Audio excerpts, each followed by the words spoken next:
Hello, everybody, and a very warm welcome to a special edition. Is that a special edition? Anyway, today we're doing something slightly different. We're doing another of our online open days for our master's program. Normal service will be resumed soon, so I'll be doing the normal stuff as well. But for those of you who are considering a career in the media, sound designer for games, composer for games, whatever, commercial music, writing film and television music, stick around because the master's program may have something of interest for you. I'm Guy Michelmore, and this is Bradley Jordan. Okay, Bradley's worked as my composer's assistant, doing assistant music, additional music and music editing for over 10 years now. Over 10 years. Yeah, and he's also part of the team who helped deliver the master's program. So that's why Bradley is with us today. Let's just have a look at what we're going to be doing. We're going to be giving you a quick overview of ThinkSpace Education and how we work. We'll be looking at our programs, what they cover, what they offer, and all that kind of things. Who teaches you, because that's part of our USP. Maybe the most important part. Oh, yeah, absolutely. Yeah, completely. And then a whole load of stuff about online study and how much it costs and how long it takes, all that kind of caper. So let's dive straight in. Welcome to ThinkSpace Education. We are a specialist, online-only, postgraduate school. So we only do master's programs and we only work online. We have about 300 students and they come from 53 countries. I mean, all over the shop. You are largely taught by a team of 90 working creative professionals, composers, sound designers, producers, music industry people. We'll go into that in more detail, but it's a really amazing team of people. When you graduate, you get a normal, full UK university master's degree. Either an MA or an MFA. One of the things which is particularly popular with our students is the weekly one-to-one tuition. You can have half an hour with any one of our one-to-one tutors, many of whom are the working creative professionals. We've got some academic support people as well. So you just come along and have a chat. Yeah, absolutely. And it can be anything assignment, grading stuff. It can be anything to do with just keeping up with the course materials. Yeah. Specific questions about your workflow if you want to do some crazy stuff in your projects, then that too. Yeah, and it doesn't have to be specific to your course either. You can mix and match, so to speak. When you graduate, you get lifetime access to all our courses, all those courses, the short courses, all the materials on all the master's programs. So it is like the all-you-can-eat buffet of perfect education. Upskilling after graduation as well. Like you finish doing your professional media composition course and you're like, maybe games, and then you can follow through all of the materials. Absolutely. So it's all there for you forever. So you can just constantly dive back into it. Brand new for this year is the employment support program, which we'll go into it in more detail in a bit. But one of the things which struck us was the time when the graduates need us most in some respects is about 3 to 6 months after they graduated, when they're out there, fighting the good fight, getting work, all that kind of thing. And so we put on this, essentially a boot camp, which is partly motivational, partly support.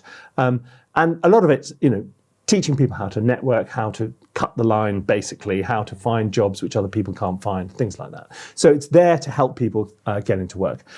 Very important part of what we do is the flexible and changeable schedules. Yes. You can change schedule from full-time to part-time each term. So it can really fit around your life. You're eligible for UK postgraduate loans. So if you're in Northern Ireland, Wales or England and you qualify, you can get a UK postgraduate loan. And we have interest-free payment plans for everybody else. And the thing that right at the bottom there, really important, 96% of our students graduate with an award. And I mean, you might take it for granted that if you start a course, you come out the other end, but that's not the case. And a lot of institutions will lose a lot of students along the way. 96% of those who start come out with an award at the end, which we think is quite important, really. Probably the most important thing. I think it's the most important thing. Right, Bradley, talk us through the 3 main areas which we concentrate on. Yeah, so commercial music, that will be everything anyone who's aspiring to be like a songwriter or a producer, or if you're interested in just popular commercial music, this is the avenue for you. So we have songwriting and music production, where you'll get to focus on your own offering as an artist or as a producer. But you'll also get to upskill. You'll also get to delve into areas that you might not be particularly proficient in, and practice and experiment and upgrade your sound as well as honing your craft that you've already been doing up until this point. And you get to make incredible use of our tutors that are in this area. We have Chris Rockall, who will talk more about tutors later. But he's been in the industry for over a decade, over 2 decades, I think. In the professional industry, he's put artists through release campaigns. He's done advertising, marketing, everything you can possibly think of. He's had a hand in, and he's brilliant. He is being featured on the YouTube channel sometimes. And so there's all that going on. But we also have artists who are currently working in the industry now. We have Ella Walker, who goes by Wilds professionally.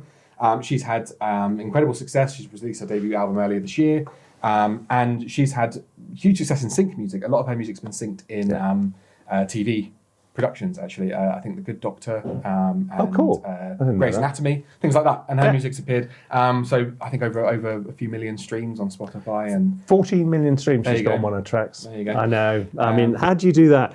Well, we'll teach you. Yeah, exactly. Okay, film and television music is a big part of where we started, what we do. So if you want to compose for film, games, or television, we have courses which will support you in that career ambition. It's what obviously I do for a living. Just about to start a new show right now. Bradley's going to be there, supporting and all the rest of it. So there's a lot of stuff which we'll go into in more detail. And game music and game audio. So it's not just composing for video games, it's sound design for video games as well. And that's quite important because it's a really vibrant industry. It's growing really fast. So let's have a look, first of all, quick look at our commercial music courses. We should say we do an MA program, which is 12 months full-time or 24 or 36 months part-time. And then there's an MFA program, which is a little bit like a double master. So it allows you to cover 2 areas of the curriculum, but in one course. And that's 2 years or 24 months, or you can do it part-time over 36 or 48 months. So there's lots of flexibility, lots of different schedules. The main course, songwriting and music production, is something which Brad's had a big hand in. What are we trying to do with students who come onto that course? What are we trying to, what's the end goal? So the end goal is to have one of the main messages is introspection, looking at your own music and figuring out, what can I do? What can I change to be current? What can I change to make my music marketable to the masses? And that's one stream. There's a lot of people who come onto the course who don't want to make money from their music at all, but they want to hone their craft. And really, it's a blend of both. It's how can you improve your songwriting, but also how can you improve your songwriting to then sell that music. And music production. You don't have to be a songwriter. You can be electronic music producer. And we've got lots of those on the course as well. But there's also quite a big, for those who are interested, there's a lot of support for sort of career progression. So we mentioned Chris Rockall, who's a label manager, but we've got lots of other people who support sync, royalties, all that kind of thing. So it's not just about produce a great piece of music. It's how do you release it? How do you actually start monetizing it? Which is also where the employment support program. Yeah, exactly. There's a dedicated employment support program specifically to help graduates of this program release and make money from their music. The MFA combinations. So when we're talking about an MFA, it's like taking 2 bits. So we'll take half the course will be to do with songwriting, music production, but half the course might be to do with media composition or orchestration. And that's how these MFAs work. So if you can't make your mind up, which, or you're a songwriter who does a bit of media, or you're a media person who wants to do a bit of songwriting, then the MFA is the perfect combination of the two. So either combining songwriting with media composition or music production with orchestration. So there's a whole range of opportunity there. And so it produces quite a niche, or quite, you come out with more than one skill, which doubles the amount of potential career paths you may follow. Yeah, and they're always supportive in some way, shape, or form. Yeah. I mean, the whole reason why we employed these MFA routes for the music production course was because of some students who were like, well, how do I want to write a violin line to go with this track I'm writing, but how would I write it for a violinist? And we were like, maybe that's there's a good idea. I hadn't thought of that. Exactly. And there's a lot of people who are film and television producers who also are artists in some way, shape, or form. And that's a very common thing these days. There's more and more crossover between the two. In the Speaking of, professional media composition, this was our original course. It was always designed to be a very sort of wide-angle course. So it was designed to allow a very wide range of musicians, whether you're electronic musician, a guitarist, you don't have to be, an orchestral, traditional composer to go on to professional media composition, because the media is a big place. The media has got lots of different opportunities out there. People tend to think of film scoring as being, that's what I want to do. And lots of people really, it's enormously rewarding in many ways. It's also an incredibly difficult place to make a living, to be honest, the film industry. But television is going gangbusters at the moment. Games is going gangbusters at the moment. There's lots of opportunity. They're both growing really fast. Trailer music, all kinds of other areas of the media, which you might not be immediately aware of. And that's really where professional media comes into its own. You did PMC, didn't you? I did do professional media course. I was one of the first students through the course in 2015. Yeah. And it was incredibly rewarding. I think I did a traditional 3-year degree, undergraduate as well, where I specialised in music composition. And I think that in my first year of professional media composition, or the year of my MA, I think I learned more in my 3 years at undergrad, because it's so career focused. More than you learned in your 3 years. It's so industry and career focused that I came out of it thinking, okay, now I feel confident taking on a professional gig. I feel confident soloing a job, as opposed to, because I was working with you at the time, and I was very comfortable in a supportive role, and then finished the course and I go, no, I can do that. I can do that. Yeah, exactly. Very good. The other track we have is orchestration for film, games and television, which is all about writing both for sampled orchestration and for live orchestration. And you will follow the whole track all the way through, from doing the mock-up, from all the advanced composition skills you need, through session preparation, how you write for a live orchestra. Because if you've had any sort of interaction with this world, writing for concert music is massively different to writing for session orchestras. We do split sessions all the time now. The whole thing is focused on how fast can we get a perfect take. It's just a different way of orchestrating, different way of writing. It was so eye-opening when we first went. When my first recording session with you was incredibly different and exactly eye-opening. Yeah. So orchestration. So what you'll learn to do on this course is, not only will it teach you advanced composition skills, but it also will teach you the mechanics, the nuts and bolts of going from first sample mock-up right the way through to your finished live orchestral session.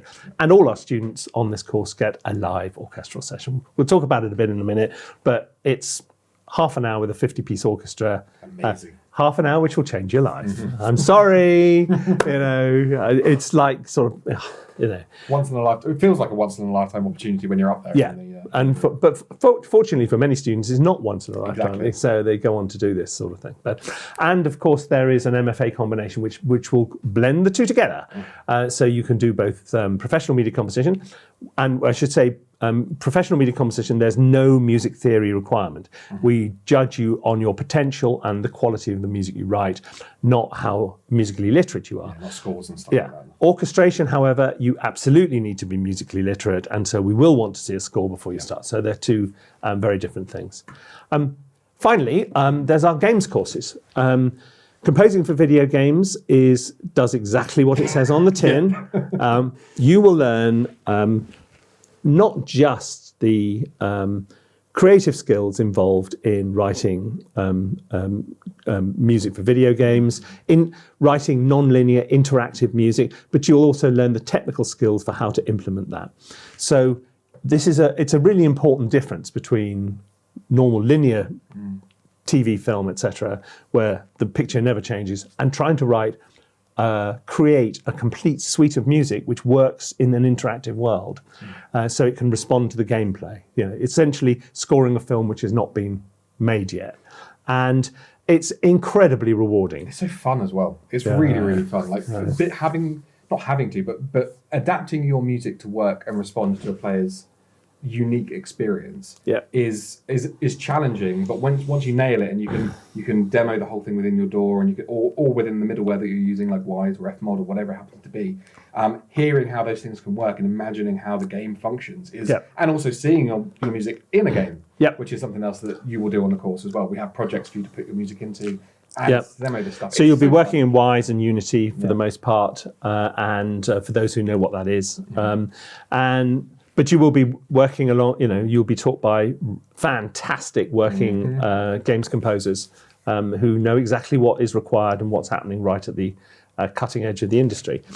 Sound design for video games is one of our fastest growing courses, and it's largely.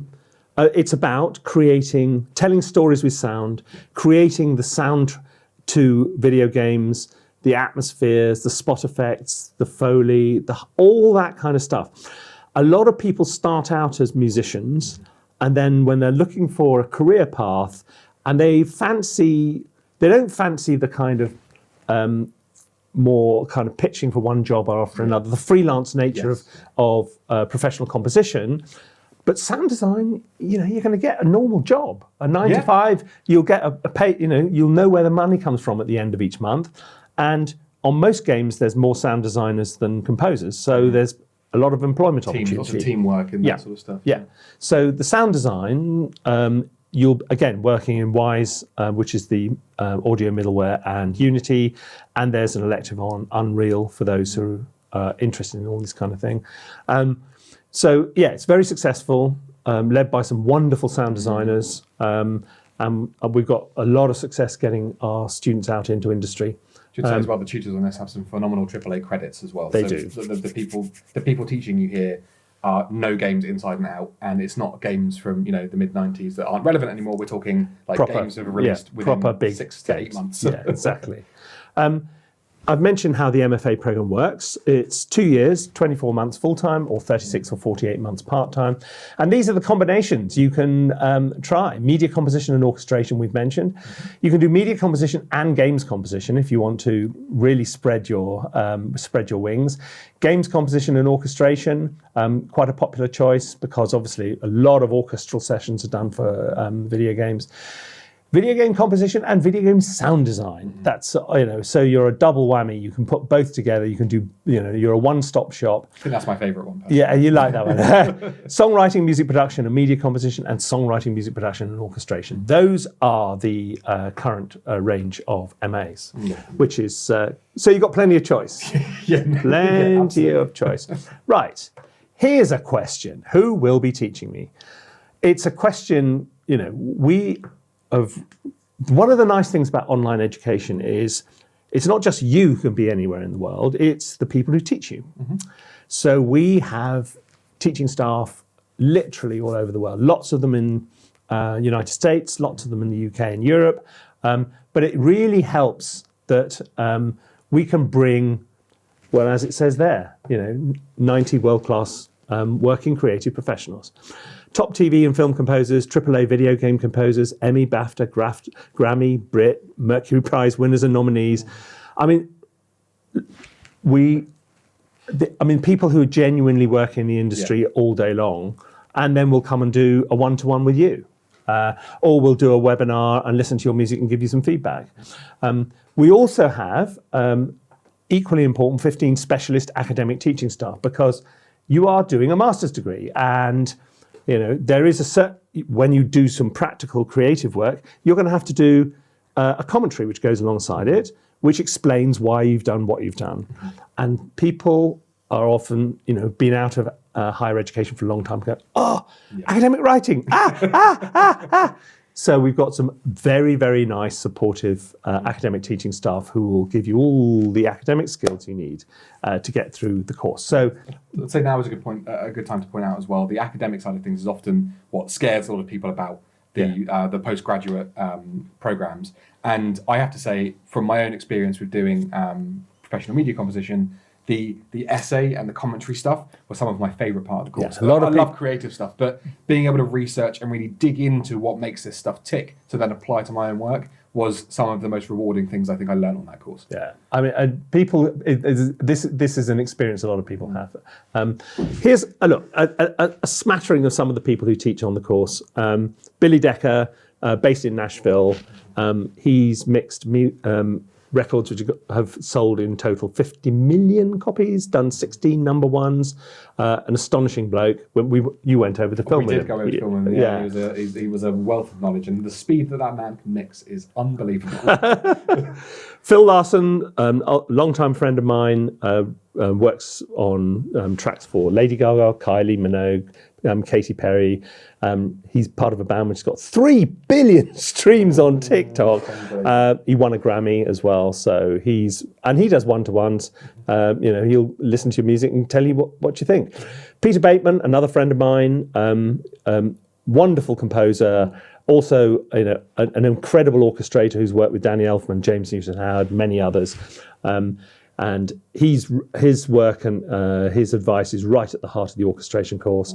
But we have new, rapid, rising, up-and-coming people like Holly, who's picking up awards right, left, and centre. Very successful film and television composer. An old sparring partner of mine, Kevin Mantai, who he was working at DC writing Batman and Justice League and things like that when I was largely doing all the stuff at Marvel. He's then subsequently came along, did Spider-Man. Absolutely wonderful bloke. Really, and again, he's available for one-to-ones. Just let that sink in for a moment. Just think that through. When you have a half-hour one-to-one, and I was talking to a student the other day, and he said, I'm sitting in my flat in Paris, and Kevin is telling me how to write animation music, and it's just him and me. This is not an opportunity which comes along every day. Just take a deep breath. We mentioned Chris. He's an incredible font of knowledge about the music industry. Jo Quayle, both film composer and touring musician, so she covers all the bases. Yep. She's incredibly supportive of all our students, but particularly female students, who need a leg up on all sides of the creative industries. About 50% of our teaching staff are women. So for people coming to us who are slightly put off working in the media because you don't see role models who look like you, put that out of your mind and drop us a line, because we're incredibly supportive of people who are underrepresented in the media, and women in particular, in particularly games and film and TV are in that category, unfortunately. Ross Treganza, BAFTA-nominated games composer, works on Cyberpunk, Sonic, Wolfenstein, all kinds of exciting things. Look, there's a sort of a smattering of some of their credits, but you can imagine they go on and on and on. I mean, but they're all kind of... This is the highlight, really. Yeah, I mean, they're all kind of proper people, I mean, what can I tell you? What do you want? What more do you want? Right. What about this studying online thing? Because a lot of people haven't done it, particularly at this sort of level and this intensity before. So what happens is you will get course videos, you'll get course text. So each module will, when it unlocks, there'll be the course text to lead you through. There'll be all the course videos. We've got, I think just in total, there's something like 5,000-6,000 videos available to students now. But we curate the ones you need.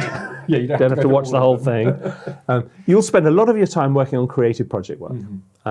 Majority of the time, I'd say. Yeah, absolutely. And when you put in your project, you'll get really detailed individual feedback, which will go through every point in the thing. So it'll be a real, it's critical, but it's also supportive. And for many of you, this is pretty much the first time you've had proper informed criticism of your work. You know, because other than your mum, who loves what you do, but doesn't really know what the industry expects, and your friends, and what are they going to tell you? What are your friends going to tell you? They're going to be nice. Yeah. Really nice. So if you're going to get anywhere, you need proper feedback. And across all the courses, it's that, you know, that constant cycle of doing the work, getting the feedback, doing the work, getting the feedback. That's what gets results. Yeah, and our tutors are very, they're very sensitive to that fact as well. Yeah. I have to say, from my own personal experience, those first few bits of feedback from those tutors I got was an adjustment period, but for exactly the reasons that you state, like it's really important to remain objective about what the feedback is trying to teach you. Like they're trying to help you improve, and as soon as you take that on board and really internalize that, you start getting more from it every single time. And you've come to crave making mistakes because you get more feedback. Weekly one-to-one tutorials is one of the most popular things. You don't have to look. You can. We've got. There's at least 3 or 4 tutors per course who are available for one-to-ones. You don't have to stick to your own course. If you're doing an orchestration course and you fancy half an hour chatting to a sound designer about what that involves, go for it. You just book in. You can upload a bit of music in advance or a bit of sound design in advance so that they've got some chance to have a little listen and give you some some proper individual feedback. It's a really, a lot of this is built around what I think wasn't available when I first started writing music for a living. And I thought, wouldn't that be great? Wouldn't it be great if, and, so imagine being able to sit down in a Zoom or whatever with somebody who really knows what they're talking about. That's what we've tried to do right the way through. There's a very full schedule of online workshops and webinars. I think we did 200 last year.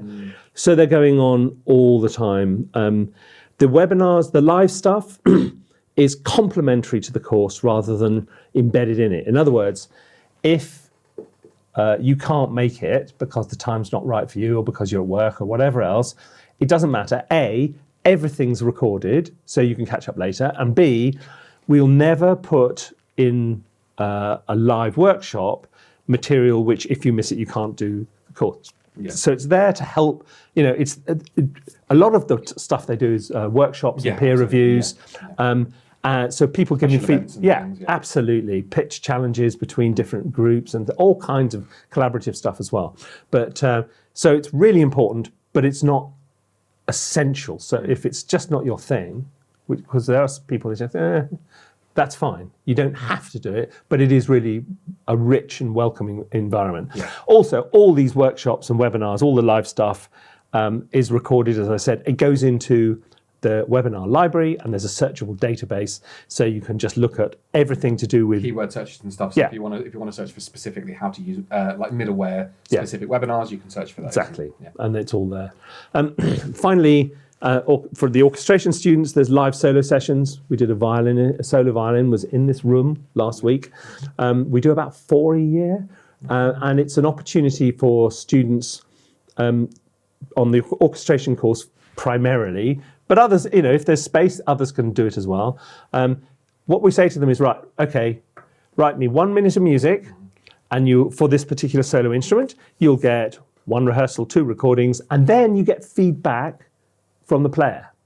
And again, you see this, when I first did my first really big job, which was one called Eyewitness, back in the day, it was 13-part series, and I said, okay, I know the theory, but I want to know the practice. So I said, I'm going to hire a different musician for each episode. And so I had exactly this experience. I was working with a cellist, and the cellist would say, look, it's fine, but, and it's that but. That's what I want people to enjoy.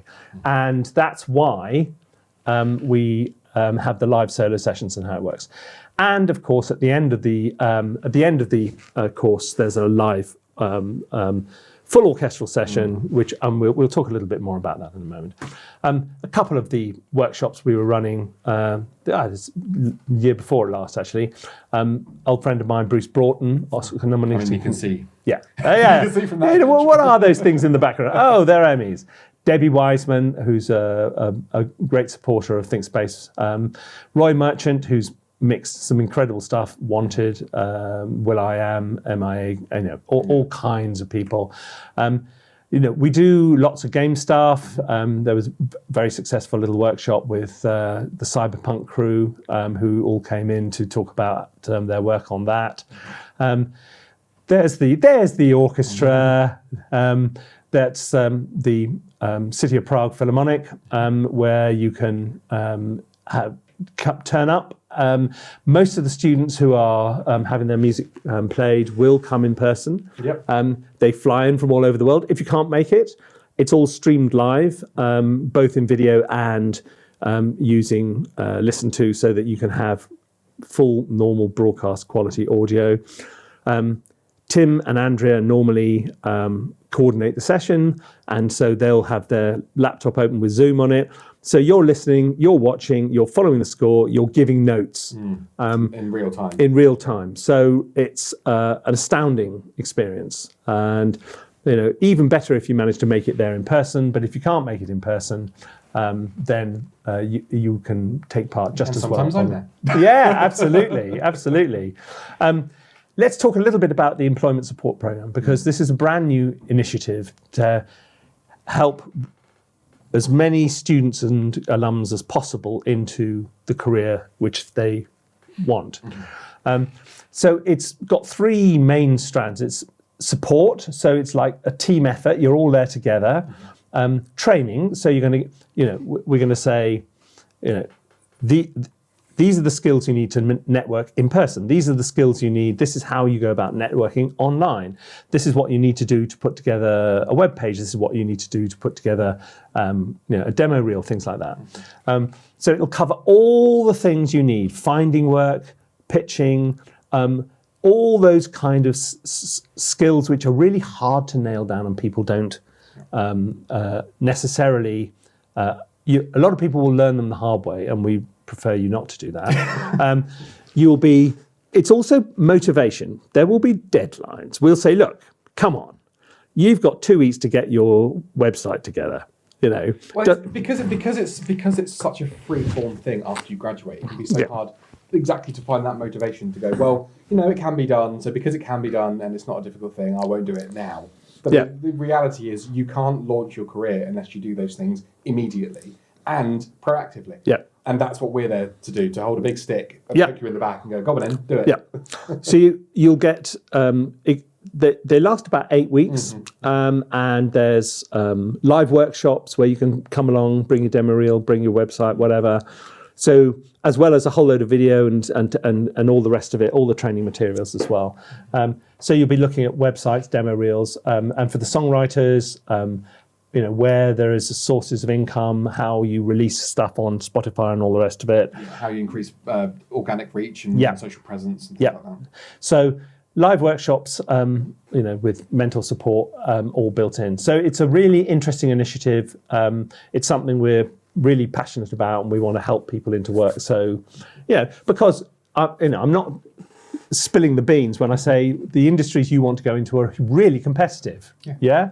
I mean, but it doesn't mean there aren't opportunities, and it doesn't mean that with specialist training and support, you aren't able to find a shortcut to the front of the queue. Yeah, and it sounds really cheesy, but sometimes it's about making your own opportunities as well. It's like it's formulating your own path through that industry, and then people, hopefully eventually you turn it so that people start coming to you, and that's kind of the another strand of that particular path as well. Let's talk a little bit about our students. They come from all over the world. Here's a smattering of them, and we're adding new countries all the time. When they graduate, they, broadly speaking, we have incredible record of success. I mean, we could be here all day, but Matt won an Emmy, Andrew nominated for a Grammy, Curtis has done just one feature film after another. He's got some music licensed into Peter Pan and Wendy, a Disney blockbuster. Stephanie, who's working as a sound designer and composer at Gameloft. Fiona's got music right, left and centre on television at the moment. Johan won the Film Score Award at Soundtrack Cologne, and the runner-up was also one of our students. Luna Pan is on 7. No, she's up to 9. She's 9 awards now. 9 award wins or nominations. Right. And she's working in, she's from Australia, and she's working on games and television, all kinds of exciting things. Yeah, you've got Sarah Lutz as well, worked as orchestrator on the Spider-Man 2017 PS4. At Maria Louis. It's really nice to see people do well and to be able to put into context what they've learned on the course. No, Maria, I'm sure there was at least 7 exclamations. Yeah, that's exactly. And Matthew, these are people who are doing really, really well, and they're not the exception. No, absolutely not. That our students go out into the world and they kind of make an impact. One of the things which people often wonder about is this one. The whole sense of community. I mean, is it a lonely experience being an online student? Broadly speaking, we have an incredibly strong social community. There's the Discord channel is extremely busy. There's 600 people in it at the moment, because it's not just current students, it's alums and staff as well. Multiple channels. It's just buzzing all day long. There's a social secretary for the students, so that they arrange listening hangs and all kinds of hangouts and things like that. Student-run webinars. I mean, for any of you who are on the premium courses, that includes our ThinkSpace community channel. It's that, but on steroids, because there's so many more opportunities for you to share, not only in your courses, but general themes. So if it's about film music, or if it's about game music, it doesn't have to be course specific. It can be, as Guy said, social things. It can be tabletop gaming. It can be memes. It can be all sorts of areas that that you can dip in and out of. And the other thing is, you don't have to do it. No. There's a lot of people who have access to this and prefer the solitary experience, which is absolutely fine as well. No, exactly. Another social group which has become really important, it's brand new to us over the last 9 months. As the student body group, we were aware that there's a sort of slight lack of cohesion. So we've divided all the students up into groups of 30. Each of these teams has a team leader who is a member of the teaching staff, who is a creative working professional, so that they've got a real kind of cohort and identity. And these groups of people have become incredibly close. So they are, their gang, their peeps. And so it's a lot of, except they have pitch challenges against each other. There was a Halloween competition recently where one team were, pitching their music against another team and so on. So it's collaborative as well. But it's another way in which we help people explore their, the social side of being a ThinkSpace student.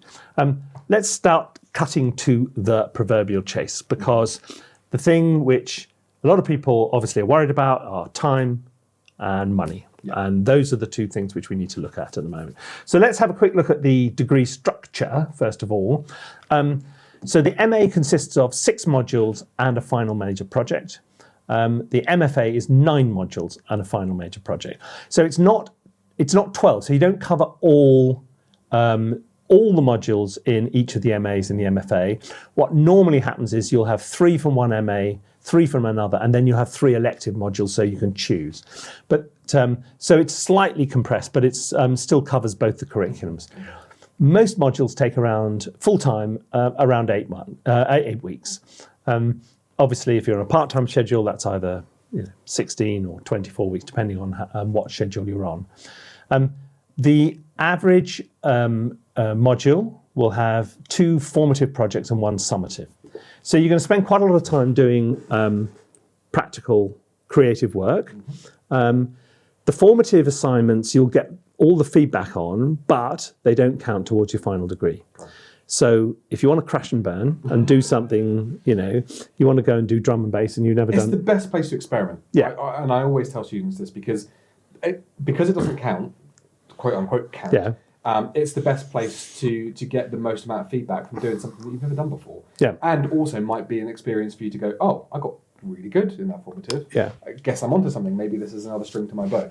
Yeah.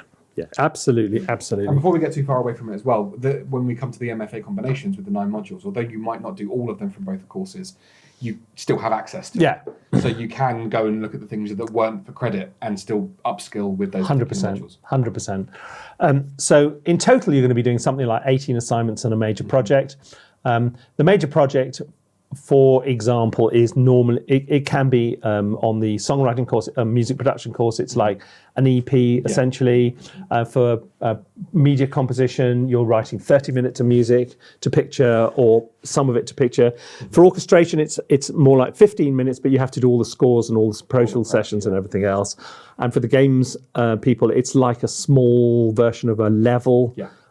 So it's like a little chunk of a working professional project. And all this has to be accompanied by a commentary to explain what you've done.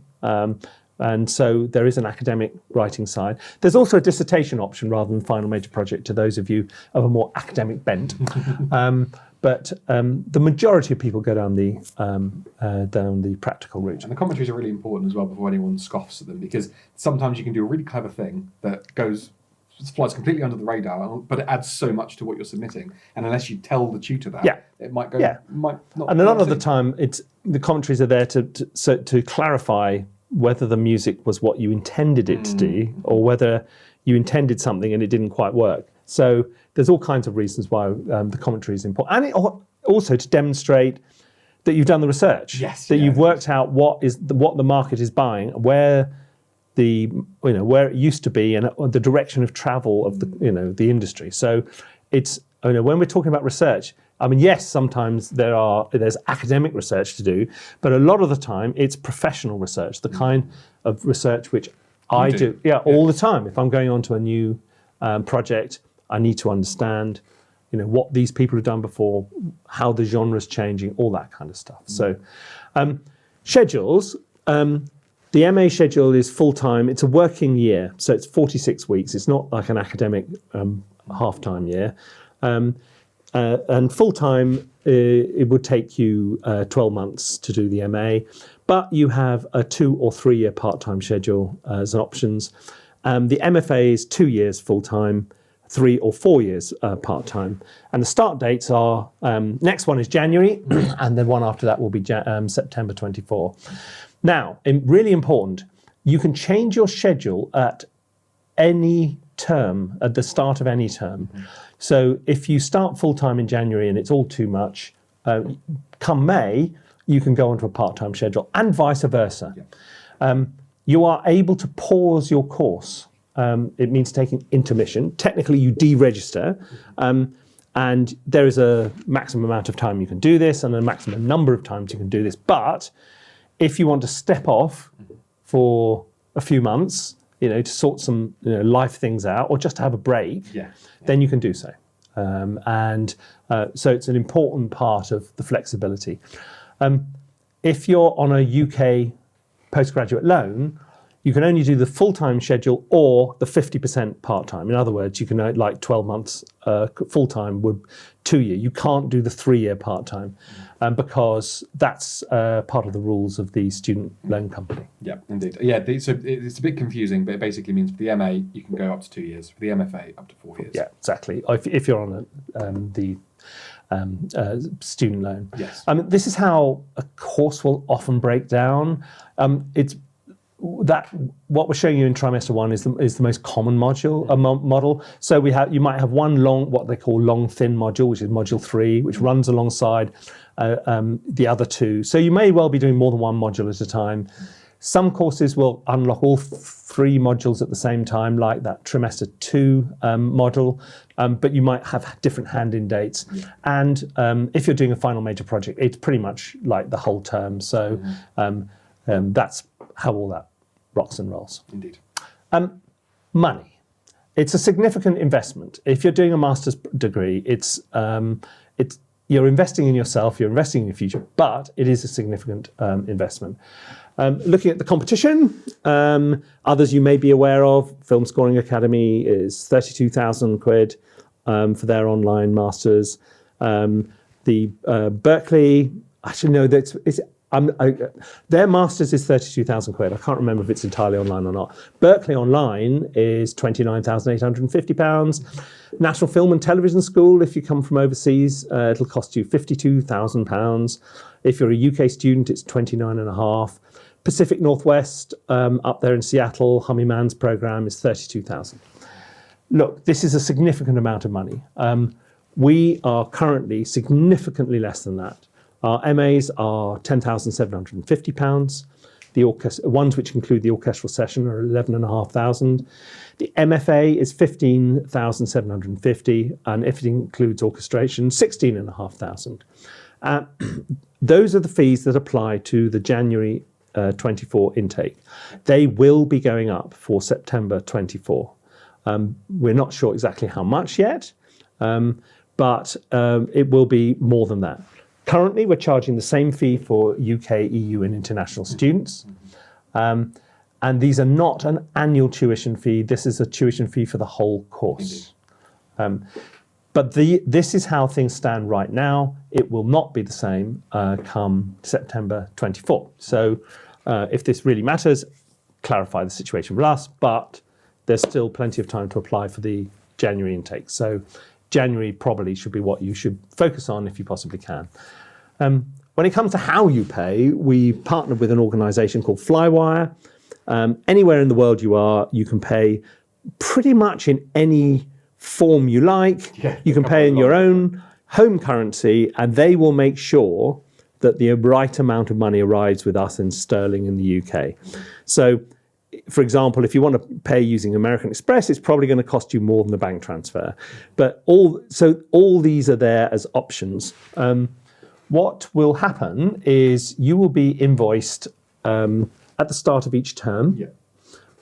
So if you're on a 2-year schedule, you will pay essentially that fee over 6 instalments. Now, if you are on a UK postgraduate loan, you will get invoiced at the beginning of term and you'll have 30 days to pay. So each term, the student loan company give you money, you give us money, everything's fine. Yeah. If you're not on a UK postgraduate loan, you get the whole term to pay off that invoice. In other words, you essentially have interest-free credit which rolls throughout your course.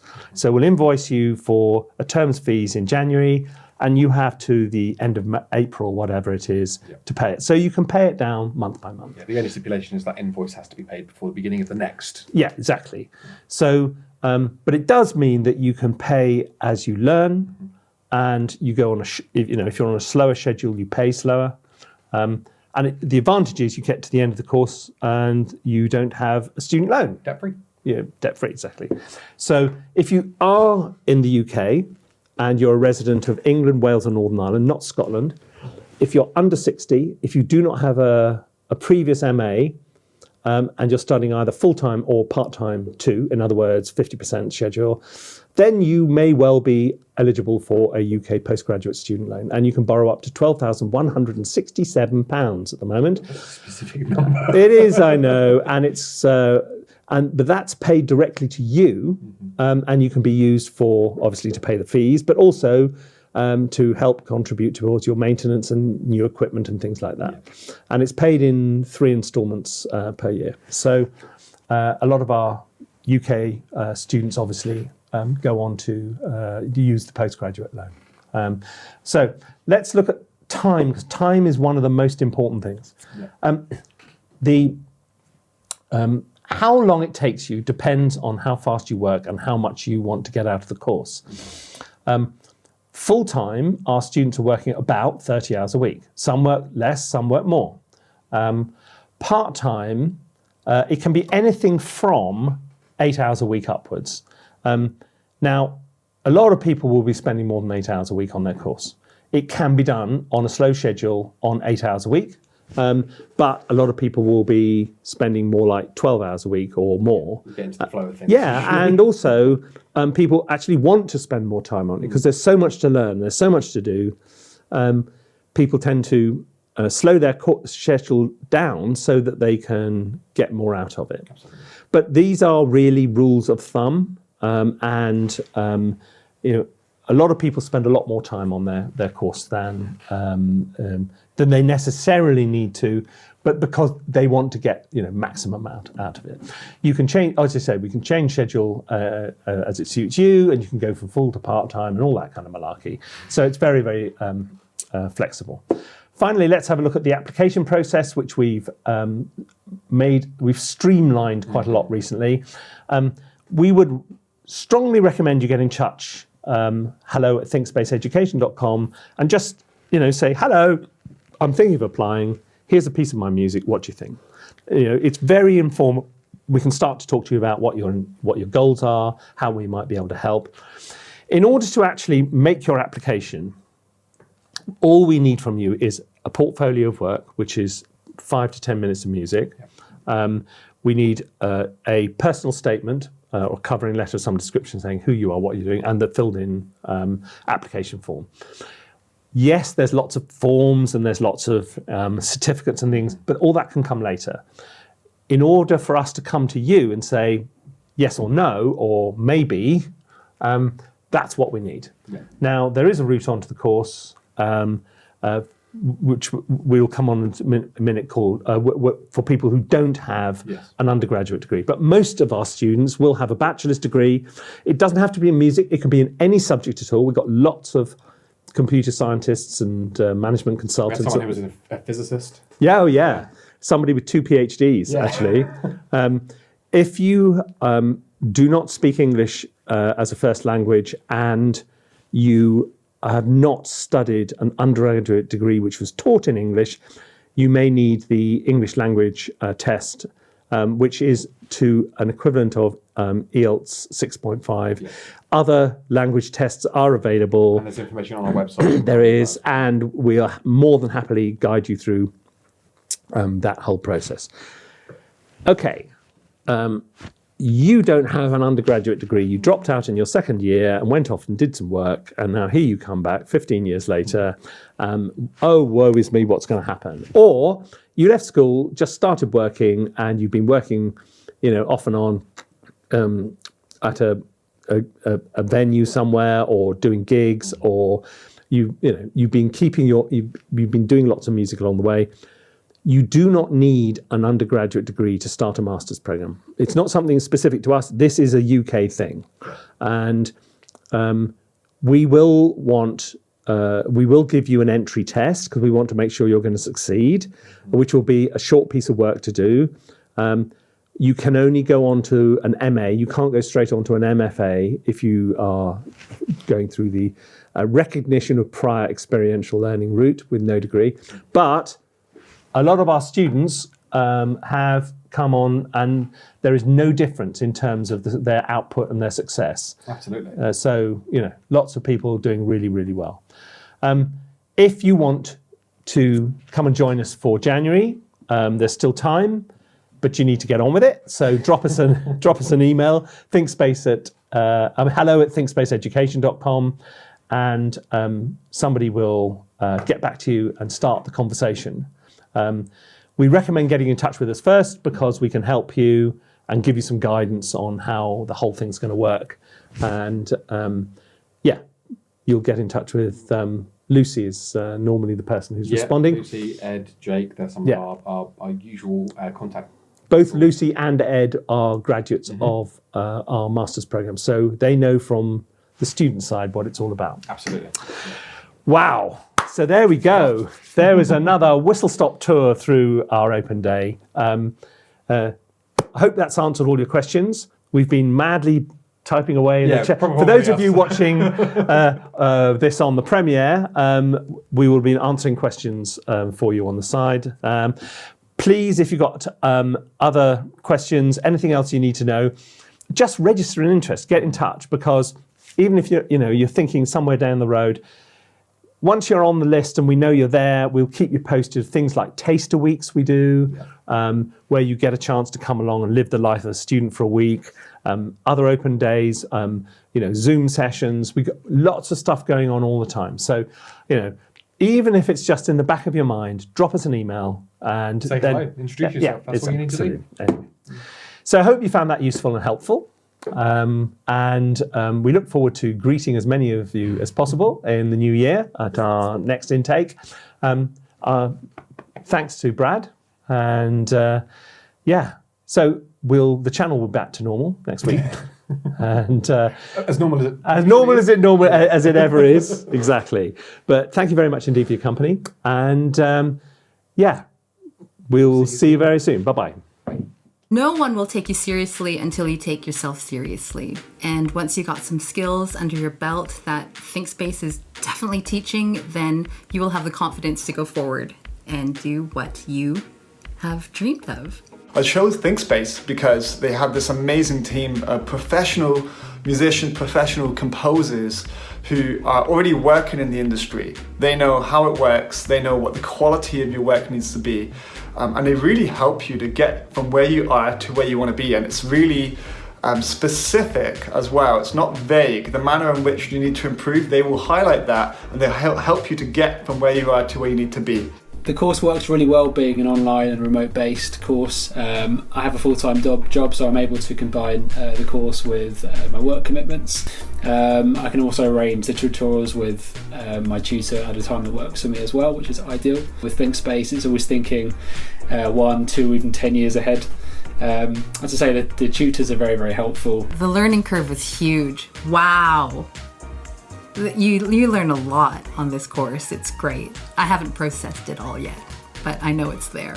I love the community. I've made friends for life and look forward to working with some of these friends that I've made through school in the future. There is a really good network of students that's installed already, so there is a community online that you can reach out to and that kind of thing. I guess for me personally it works really well because I can schedule everything I need to do around the course and it's a lot more flexible. Really enjoyed the guys on my course, they're great, so that's been awesome. Just getting to know them and their background as well, because we all kind of come from a similar approach, but it's just interesting to get to know different types of people within the industry as well. Meeting other like-minded composers that you usually wouldn't connect with because you've got students from the UK but also from all around the world. I've learned a huge amount in that time. I'm a completely different musician from when I first started. Number one, it is affordable. It has a few different options if that is something you're interested in, but for me personally, it was very much affordable, so I was very grateful for that. Also, there was no commute. I didn't really have to uproot my entire life to then go to a school and maybe stay on that campus or rent an apartment. Staying home and having my home studio be my main studio is just one of the top things that ThinkSpace kind of provided me with. I didn't rely on a school studio and then to not have that when I left. So I kind of learned from the ground up, and that was super, super important for me. I chose this course because I knew exactly what I wanted to learn. And there aren't many places that teach that. I wanted to learn sound for games specifically and middleware. And I wanted to focus on learning practical skills and developing my portfolio. It turned out to be quite intense, even though I'm part-time. But this is a good thing because I learned so many things. And ThinkSpace is flexible, so if the course is too fast or too slow for you, you can change the pace. So that's great. Studying online is great, especially if you're doing something like game audio, because so much of the work today is remote, especially if you're working in independent kinds of stuff, you're going to be working remote quite a bit. You need to learn how to communicate online, how to interface with people on the internet. I finished the course 2 years ago, and since then I'm currently working on 3 different teams. I'm working on casino games, sample development, I'm pitching for trailers, and I've also been working on some smaller indie games since finishing. Since I've finished the course, I've started working with a couple of agencies here for advertising, and I did some documentaries, and now I'm doing an animation film, and I'm very happy. I chose to study with ThinkSpace because of the people. I did my research on the lecturers, and they are all amazing, working within the industry. Some of them the absolute top of their field. I also chose to study with ThinkSpace because of the flexibility in being able to study online. I'm a mother of 4 and I'm in Cornwall, so being able to log on and study in my time is just absolutely so valuable for me. So if you're thinking of taking a course with ThinkSpace, I would highly recommend it. It has changed my life.